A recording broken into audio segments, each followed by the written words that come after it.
Growing facial hair is largely determined by genetics, hormones, and age. While you can't change your genetics, there are certain steps you can take to promote growth and maintain its health. At first, be patient. It takes time. It's common for some areas to grow faster than others. Give it several weeks or even months before expecting significant growth. Then, increase testosterone. Testosterone is a key hormone in promoting facial hair growth. Engaging in strength training, getting enough sleep, and maintaining a healthy lifestyle can help optimize testosterone levels naturally. Do not eat junk food. Try to cook meals rich in proteins and vegetables yourself. Always keep in shape. Also, avoid shaving too frequently. Contrary to popular belief, shaving doesn't make hair grow back thicker or faster. However, allowing your facial hair to grow for a while before shaving might give the appearance of thicker growth. I'll tell you how it is.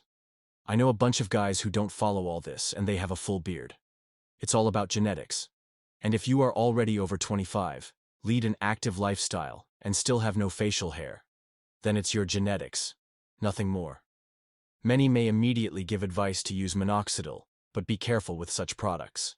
Even if you decide to use it, do so only under the supervision of a specialist. It is forbidden to use Minox at home. Remember, if you're concerned about slow or patchy facial hair growth, consider consulting a dermatologist or endocrinologist. They can help identify any underlying medical issues that might be affecting your hair growth. Everyone's growth patterns are unique, and some individuals might not be able to grow a full beard due to genetic factors.